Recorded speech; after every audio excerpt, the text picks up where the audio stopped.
en función a lo largo de toda la columna ósea, llegando así a la lumbar número 3. Y cuando nosotros crecemos y estamos en la edad adulta, va a llegar al espacio intervertebral de la lumbar número 1, lumbar número 2. Miren que se va cortando más. Se dice que esta columna vertebral va a haber una diferenciación tanto en mujeres y en hombres. La columna de un hombre y la columna de una mujer son diferentes en longitud. En longitud de la mujer va a comprender la columna vertebral de 43 centímetros, pero su columna va a ser 70 centímetros. Es decir, la parte ósea siempre es más larga y la médula es más corta, tanto en hombres y mujeres. Esta disposición de la columna, que se mostraba en un primero muy esférica, va a sufrir un semiaplastamiento antero-posterior, mostrándose la columna de esta forma. ¿Ya? Al mostrarse de esta forma, vamos a ver nosotros que dentro de ella va a estar dispuesta de diferentes maneras. La columna vertebral sufre un engrosamiento a nivel cervical y a nivel lumbar. A nivel cervical y a nivel lumbar. ¿Por qué? Tras estos engrosamientos que va a sufrir, el engrosamiento superior va a empezar en la C4 y va a empezar en la T1, donde van a surgir de aquí los plexos braquiales que van a comprender todo lo que corresponde a movimiento de los brazos. ¿Alguna vez han debido sentir cuando se estresan y se contractura la parte cervical? Llega hasta dolernos o vemos que existe un debilitamiento a nivel de manos. Van a ver algunas personas, siento como ardor en mi mano, como espinitos, como si hubiera un calambre, y es por la contractura que está sufriendo en la región cervical. No es que le está pasando algo a la mano, sino que la contractura de las raíces que están saliendo a nivel de las Cs están siendo comprimidas. Y por eso todo lo que pasa en nuestro cuello lo vamos a ver irradiado en las manos. En el engrosamiento lumbar, va a empezar desde la T10 hasta la lumbar número 1. Este engrosamiento lumbar va a corresponder a toda la inervación de los miembros inferiores. Todo lo que va a ser a nuestros pies, a nuestras manos, todo ello. Luego, lo restante de la médula espinal va a ser denominado cono medular. Lo que resta de la médula es cono medular, de donde van a salir los otros pares raquídeos para formar la cola de caballo. En esta imagen podemos ver la correspondencia. Miren, la columna vertebral llega hasta aquí, hasta el espacio de la lumbar número 1, lumbar número 2. Lo que llena ya el conducto va a ser directamente la cola de caballo. ¿Ya? Vamos a ver que esta columna vertebral comprende diferentes raíces. 8 cervicales, 12 dorsales, 5 sacras y una coxilla. Mientras las óseas van a ser 7 cervicales, 12 dorsales, 5 sacras, de 4 a 5 coxillas. Va a ser diferente, son más. En medicina nos sirve conocer esto porque la primera surge por encima de la primera vértebra y la octava por debajo de la séptima vértebra, para que por medio del recorrido de estas, cada una de estas va ramificando una porción. La porción de piel que va ramificando se le llama dermatoma. Todo lo que una misma raíz ramifica. A partir de eso, nosotros nos damos cuenta en la exploración cuál de las raíces está siendo lesionada o alterada. Porque la persona puede percibir bien acá, pero desde acá ya no percibe. Se busca a lo largo del mismo recorrido de la vía para ver si existe alguna alteración en dermatoma. En esta imagen podemos ver la cola de caballo, lumbar número 2, y la distribución de las demás fibras nerviosas para dirigirse a los miembros inferiores y a la región pélvica. ¿Ya? Habíamos dicho que en la región pélvica y en este engrosamiento encontramos a ¿quién se llamaba cráneo sacral? Vía parasimpática. Aquí vemos la distribución de dermatomas en función a toda la columna vertebral. Cuando el paciente te dice, me duele aquí, hay una compresión de la lumbar número 1. Me duele este lado, me arde la planta de los pies, C1 a lumbar 5. Te da una descripción de cuál es la anomalía que estás sufriendo. A nivel de huesos, nosotros habíamos dicho que ¿quién formaba esto? Los somitas, ¿verdad? Aquí vamos a ver un orificio y tras ese orificio va a haber directamente el albergue de la columna de la médula espinal. Entonces, estamos viendo que la columna medular tiene un revestimiento óseo. Si yo agarro la médula espinal, voy a ver que la médula espinal es un tanto pastosa y suave. ¿Usted, quién ha comido gelatina de patas? ¿Alguna vez le han tocado la textura con las manos? Es similar esa textura a la textura de la médula espinal. ¿Se dan cuenta que es algo muy frágil? Por eso está protegido tanto de estructuras óseas y también de una estructura blanda. Toda la estructura ósea va a corresponder a todo el recorrido de las columnas y también ligamentos.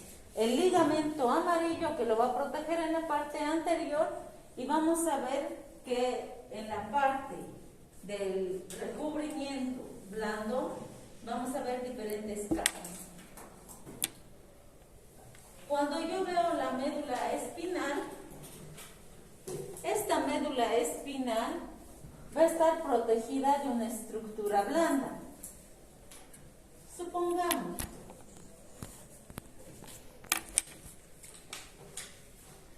esta es mi médula espinal.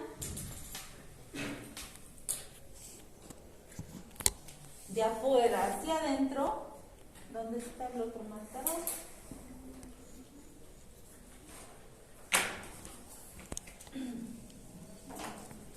Aquí vamos a encontrar la parte ósea.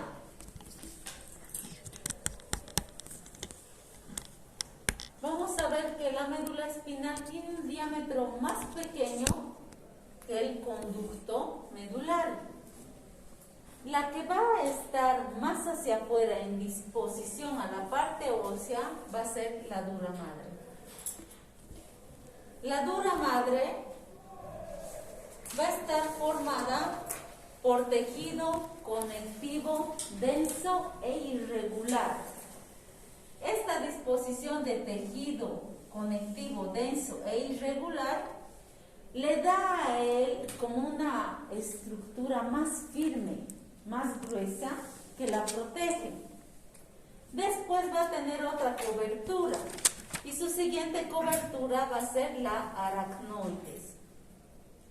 La aracnoides va a estar formada por fibras de colágeno y fibras de elastina, que las de colágeno con las de elastina se van a entrecruzar entre ellas y le van a dar la apariencia de red. Por eso se llama aracnoides, por esa apariencia en forma de red de araña que se va marcando acá. Y la que va a estar estrechamente ligada hacia ella va a ser la pía madre. La pía madre va a estar compuesta por tejido conectivo, igual que la dura madre, pero va a ser tejido conectivo fino y transparente. Conectivo fino. Y va a ser un tanto transparente. ¿Alguna vez las personas que han visto carne cruda han visto como una telita que recubre a la carne? Es un tanto similar la que está recubriendo directamente a la médula espinal y le va dando directamente esa disposición y esa forma. Pero para estar protegida por estas capas, esta médula espinal va a estar también protegida por ciertas cosas que la van a ir amortiguando. Entre el hueso y la dura madre va a haber un espacio. Este espacio va a estar lleno directamente de líquido adiposo, tejido adiposo, es decir, grasa. Va a ser una grasa semilíquida que va a proteger a la médula espinal de los impactos a nivel del hueso. No está en contacto con el hueso, sino que es este tejido adiposo que primero le va a proteger y después va a venir la dura madre. Este espacio se le va a llamar espacio epidural. Y este espacio entre el aracnoides y la dura madre, por encontrarse por debajo de la dura madre, se va a llamar subdural. Y este espacio subdural va a estar formado por líquido intersticial. Ese líquido intersticial es el mismo líquido por el cual está compuesto todas las células. Todas las células de nuestro organismo tienen un líquido en el citoplasma. Ese líquido citoplasmático es este líquido intersticial. Muy bien. Después vamos a ver un tercer y último espacio. Este tercer y último espacio que se va a encontrar entre el aracnoides y la pía madre se le va a llamar subaracnoideo, porque se encuentra debajo de la aracnoides. Y este espacio va a estar revestido o lleno directamente del líquido cefalorraquídeo. Mismo líquido que va a estar comprendido en el conducto ependimal. Este líquido que nutría al cerebro y también le daba, cuando habíamos hablado de una patología que era la hidrocefalia, les decía, ¿no? Le ayuda también a tener una densidad en función a la estructura. Bien, aquí vemos los espacios y cada uno de los espacios su composición. Dura madre, espacio subdural, pía aracnoides y aquí está con rojo directamente la pía madre. Esta pía madre es muy llamativa. ¿Por qué? Porque la pía madre, al ser el recubrimiento final de la médula espinal, va a alargarse tras concluir la médula espinal y como un tejido se va a ir formando y se va a ir engrosando y va a formar directamente el filum terminal. Aquí tengo una foto de ese.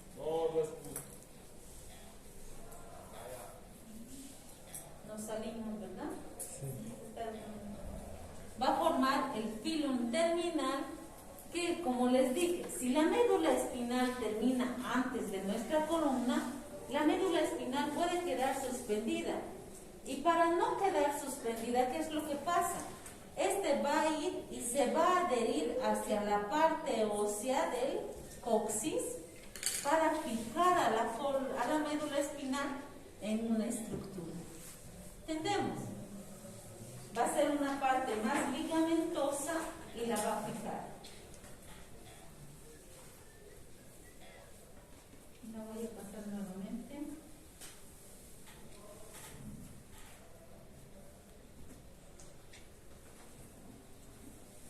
No está aquí, ¿no?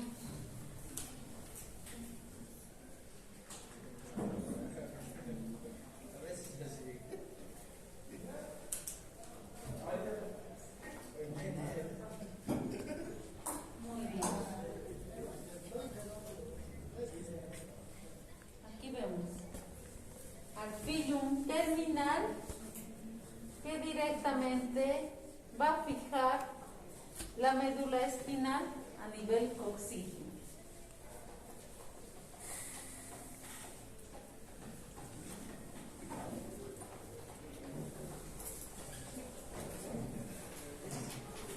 Bien, cuando veo la médula espinal va a tener esta disposición. Vamos a ver en aquí diferentes caras. Supongamos que esta es la médula espinal.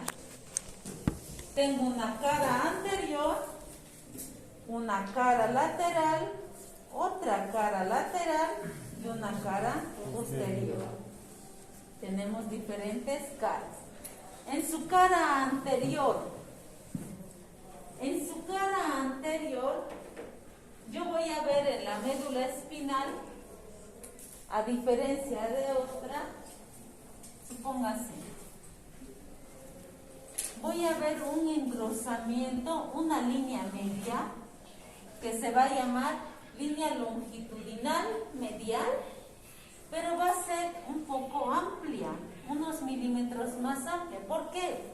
Porque en ella va a albergar a la arteria anterior espinal.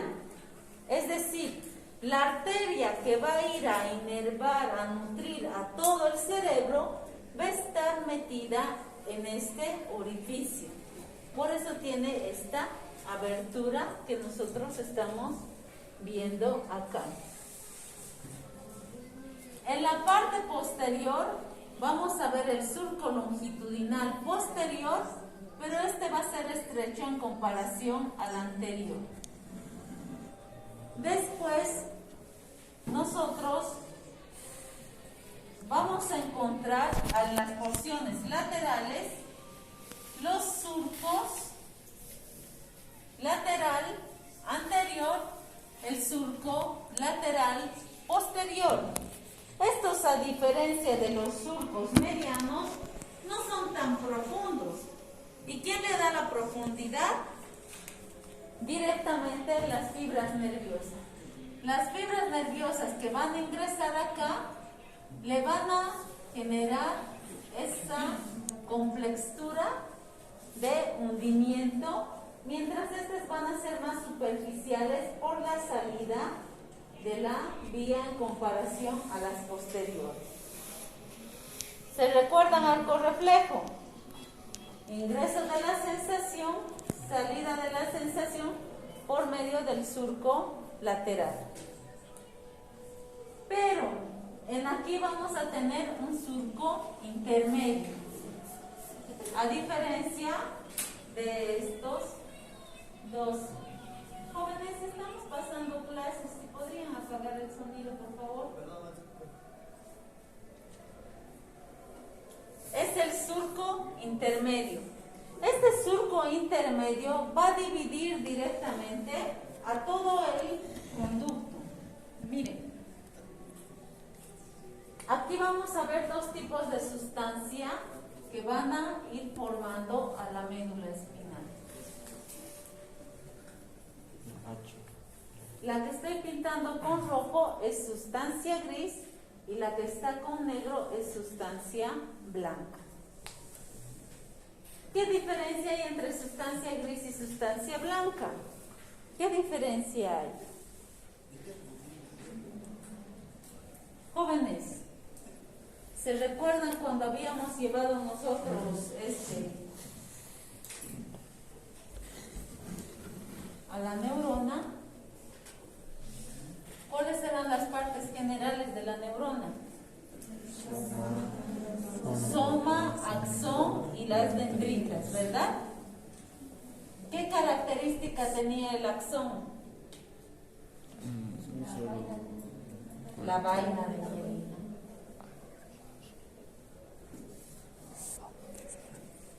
La vaina de mielina, ¿de qué estaba compuesta?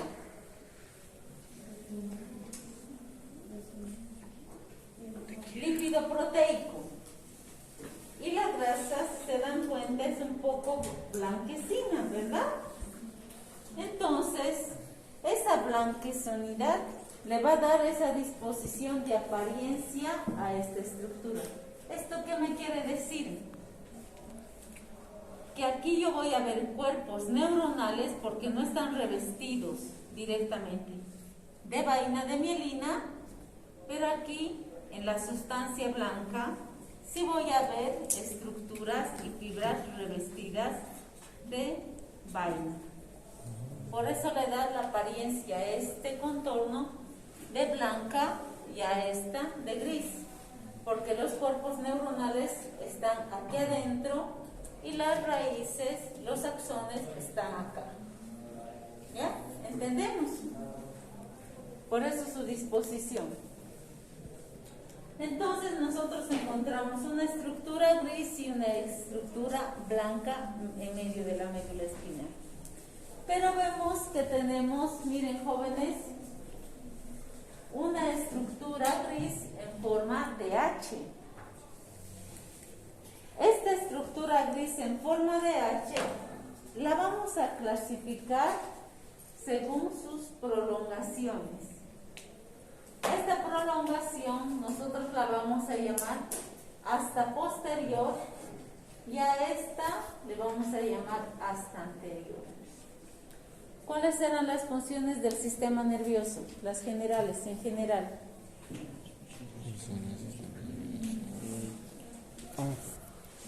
Sensitivo, integrador y motor. Toda la parte posterior de la médula va a ser netamente sensitiva, la parte media va a ser integradora y la parte anterior va a ser motora. Va a comprender las tres características del sistema nervioso.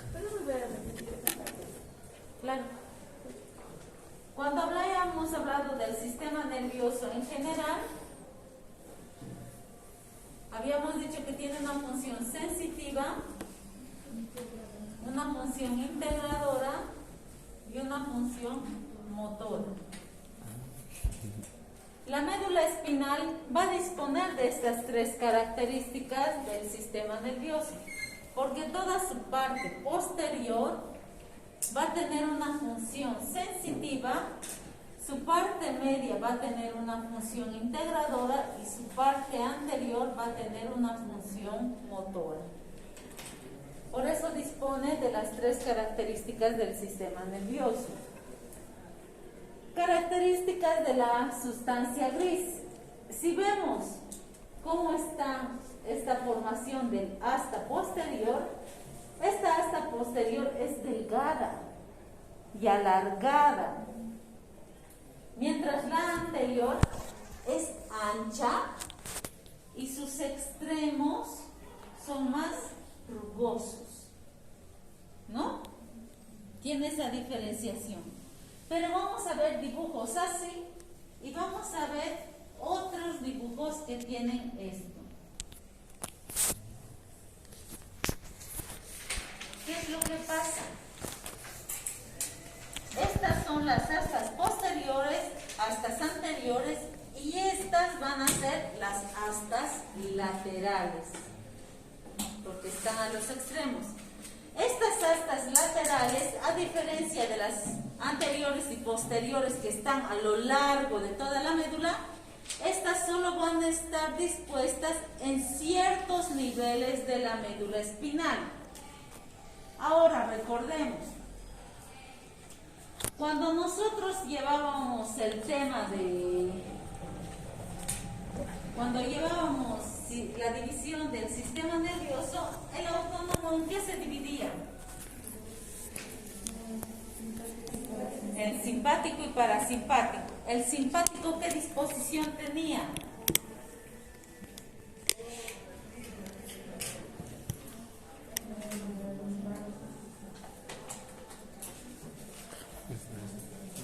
El simpático, ¿desde dónde hasta dónde estaba? Desde la torácica número 1 hasta este encadenamiento encadena que se va a encontrar, sus núcleos van a encontrarse directamente acá. Entonces las astas laterales van a tener la cualidad de albergar el cuerpo neuronal del sistema simpático a nivel de toracolumbar y a nivel sacro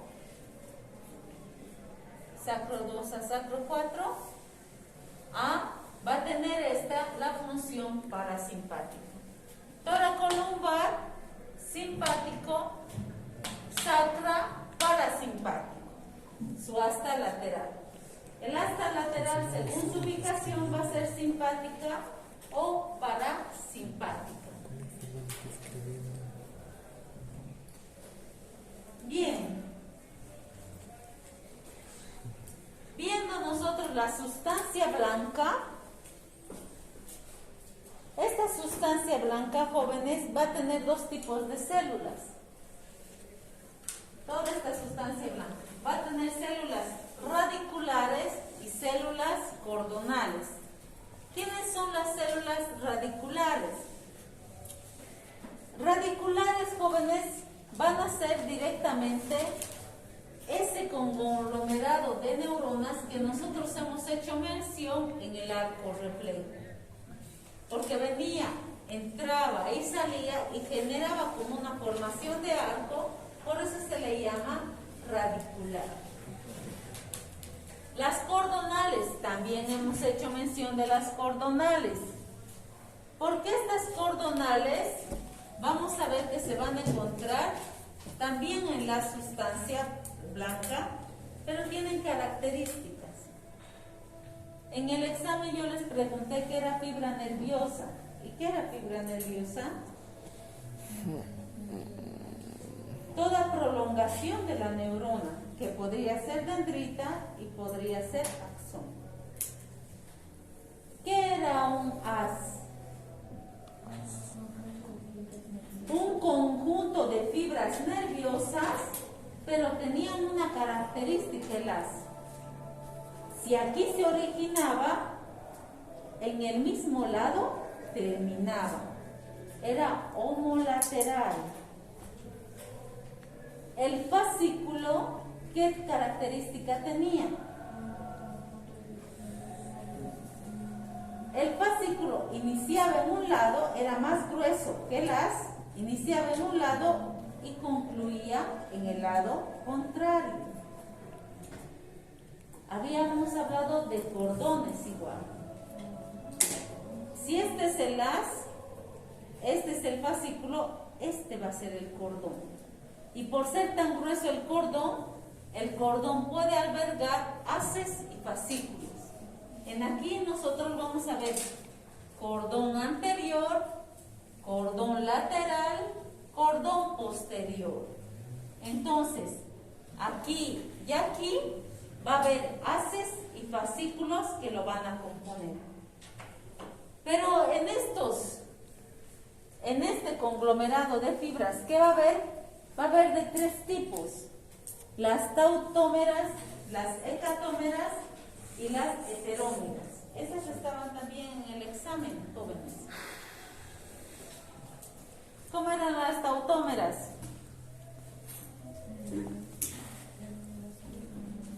Las tautómeras eran casi similares a las del haz. ¿Por qué?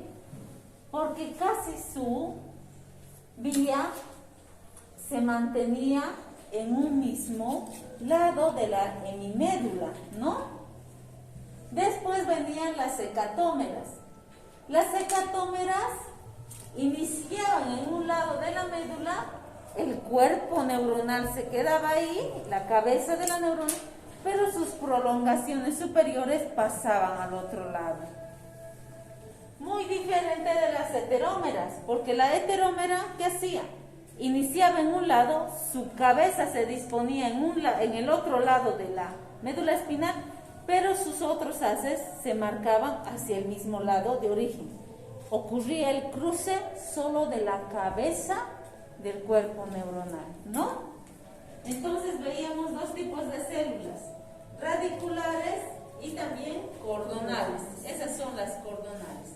Estas son las radiculares directamente del arco reflejo. Hemos hablado de arco reflejo, ¿no, jóvenes? Y hemos especificado. Y las cordonales. Bien. ¿Qué es eso? ¿Y eso es en clases? Abuela. No, que todas las clases tienen que ser así con cántico y todo. Teología. No, A mí me falta entonces. Ya, al final vamos a cantar entonces. Ya. Pero ustedes nunca me han reclamado cantar. Como que no lloran mamá, así que les diré. Cuando vemos la clasificación en sensitiva, integradora y motora, vemos una cualidad. Si les digo en aquí, jóvenes, que viene la función simpática y parasimpática, ¿de quién deviene la función simpática y parasimpática? ¿De quién tiene que venir? ¿De quién recogen la información y a quién le mandan? A los órganos. A los órganos. Como les mandan a los órganos para que aceleren su función y desaceleren su función, entonces la médula espinal para su estudio lo han dividido por zonas. Una zona dorsal, la zona intermedia y la zona ventral van a subdividir a una zona somática sensitiva, es decir, toda la parte del asta posterior va a recibir las sensaciones, pero de mi cuerpo. Pero esta parte posterior, más próxima a la parte media, va a recibir todas las sensaciones de mis órganos. Todo de mis órganos y esta parte todo de mi cuerpo. En la parte motora, esta parte anterior va a mandar información a todo lo que corresponde en movimiento de mi cuerpo, a mis músculos, a mis huesos, articulaciones y ligamentos. Y la parte media va a responder al movimiento, pero movimiento de mis órganos. ¿Entendemos? Recibe la información de mis órganos y va a mis órganos toda la parte medial. Por eso se divide en una zona somatosensitiva, porque recibe toda la información sensitiva de mi cuerpo, esta parte posterior, sensitivo visceral a la parte intermedia, más proximal, visceromotora a la parte media, porque corresponde a la parte motora, mandando su función simpática o parasimpática, y somatomotora a la parte anterior, porque va a responder a mi sistema musculoesquelético. ¿Entendemos? Bien, esto es lo difícil y esto es lo bonito de esto. Los núcleos.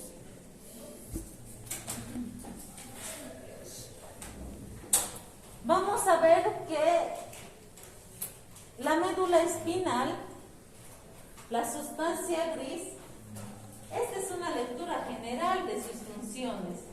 Se ha visto que los diferentes cuerpos neuronales que las van a ir a conformar están agrupados en núcleos. Cuando yo veo una cabecita de cuerpos neuronales, a eso yo lo llamo núcleo.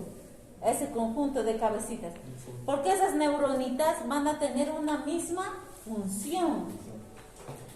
Ahí vamos a ver que en el asta posterior yo voy a ver directamente la sustancia marginal, el núcleo marginal.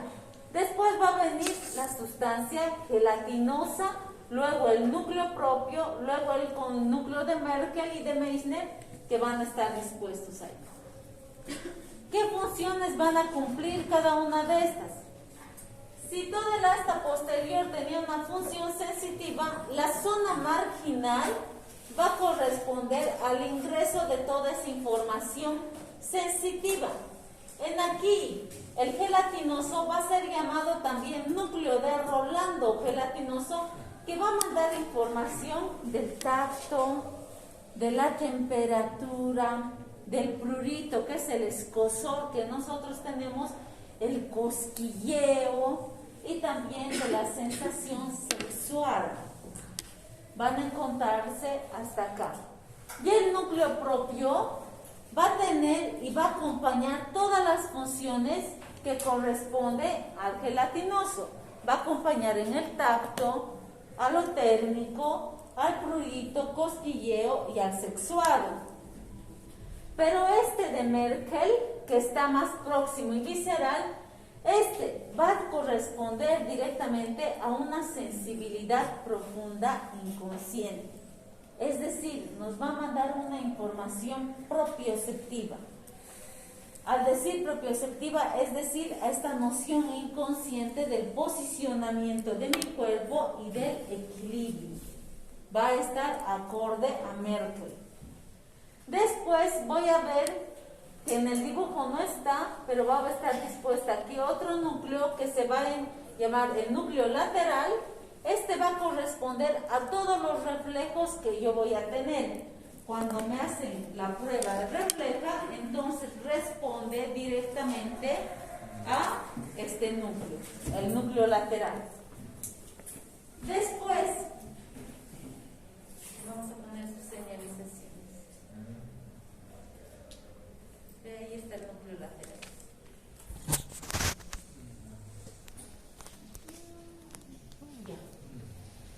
Después, en el asta anterior, jóvenes, el asta anterior vamos a ver una disposición de núcleos que van a ser encadenados. Supongamos, este es el asta anterior. Este asta anterior va a comprender disposiciones de núcleos mediales y núcleos laterales. Este asta anterior, vamos a ver que los núcleos laterales que nosotros vamos a encontrar, todo lo que corresponde a los movimientos de la parte posterior de mi cuello y la parte posterior de mi tórax, van a ir a responder a ese nivel. Los núcleos laterales van a responder a ese nivel. Y los núcleos mediales van a responder, los núcleos laterales van a responder a la parte lateral y anterior de mi cuerpo y la medial a la parte posterior de mi cuello. ¿Ya? ¿Qué va a pasar en acá? Vamos a ver nosotros que como este responde directamente al cuerpo, supóngase, voy a dibujar una cabecita, un cuerpo. Toda esta disposición corpórea posterior, el medial, y todo lo que corresponde a lo lateral y anterior, va a ser a este, está respondiendo a mi cuerpo, ¿verdad? A mi tronco. Pero, ¿qué es lo que va a pasar? Donde ocurrían las dilataciones, desde la cervical número 4 hasta la torácica número 1 y las lumbares, estas dilataciones van a mandar recién información en su asta anterior a los miembros inferiores y a los miembros superiores. ¿Entendemos? Solo en los niveles de la dilatación vamos a ver que en el asta anterior va a haber disposición para esas. Pero a lo largo de toda la médula va a ser correspondiente a eso. Después, en el asta lateral vamos a encontrar lo que les dije. Los núcleos simpáticos y parasimpáticos que se van a disponer desde la torácica número 1 hasta la lumbar número 2, simpática, sacra número 2 a sacra número 4, parasimpática. Hay otro autor que se llama Rexet y es la nomenclatura que actualmente se tiene, es según las láminas de Rexel la distribución directamente de la sustancia gris, que va acorde con lo que vamos. Desde la lámina número 1 hasta la lámina número 4 corresponde a la zona marginal, al núcleo gelatinoso de Rolando y al núcleo propio. ¿Qué información mandaban? La marginal dejaba en la entrada, el gelatinoso y el propio, tacto, prurito, cosquilleo, sensación sexuada, estaban ahí. Pero ¿qué es lo que va a pasar en la lámina número 5 y número 6? Aquí vamos a ver al núcleo de Clark y el núcleo lateral, que mandaban información del tacto propioceptivo profundo, es decir, de posición y también de equilibrio. El núcleo número 9 va a corresponder directamente a toda la función motora en función a los miembros inferiores y superiores, y después vamos a ver a los núcleos 8, 7 y 10, que va a ser más centrado. Cada uno de estos cortes va a tener una función determinada. Del primero al cuarto, lo que les decía, aquí vamos a tener las funciones a los núcleos al marginal, al gelatinoso y al propio, que van a tener las funciones de tacto, temperatura, presión, cosquilleo y también sensación sexual. El 5 y el 6 van a tener la función propioceptiva, van a mandar la sensación de dónde está localizado mi cuerpo y las sensaciones de equilibrio, que cuando tú sientes un tambaleo, todo eso va a responder esto. El número 7 va a conectarse con el cerebelo y el mesencéfalo, mandando las funciones directamente de equilibrio a nivel vestibular. Por su conexión mesencefálica, jóvenes, en el mesencéfalo, esta va a ser una clase extra porque no va a estar en el programa. En el mesencéfalo, en la parte posterior, vamos a tener un tubérculo cuadrigémino superior y un tubérculo cuadrigémino inferior. El superior va a responder a todos los movimientos de la cabeza en función a la vista, y el inferior todos los movimientos de cabeza en función a la audición. Cuando tú te dicen, mira aquello, te proyectas en función a la vista, el superior. Si alguien te habla y quieres saber quién es y sabes por el sonido dónde dirigirte, tubérculo cuadrigémino inferior. Su vinculación con el cerebelo nos marca aquí una situación, jóvenes. ¿Alguna vez ustedes han ido a una discoteca, a una fiesta o han ido a un concierto? Un concierto. ¿Se han acercado harto al parlante o el sonido? ¿Han sentido al salir del lugar, han sentido desequilibrio, sí o no? Sí. El sonido genera desequilibrio por su proximidad del sistema de equilibrio a nivel mesencefálico, donde está el tubérculo cuadrigémino, que recepciona el equilibrio en función a la audición. Ustedes van a ver, mientras más sonido haya, sin que tú te muevas, cuando te pares, te vas a sentir desequilibrado por la conexión que existe con este centro. Entonces, el sonido genera una variación. Si estoy hablando de un paciente hipotónico, ¿quiénes son los pacientes hipotónicos? Síndrome de Down, autismo, muestran características hipotónicas.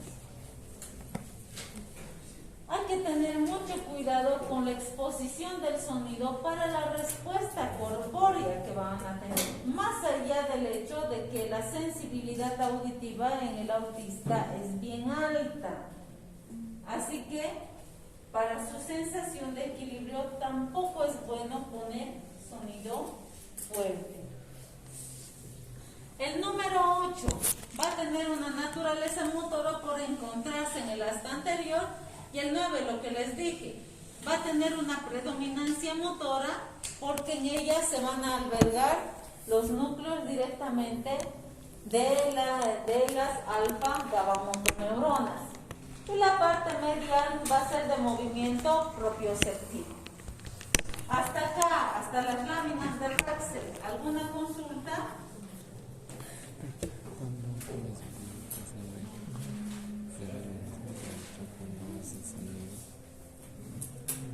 ¿Alguna consulta?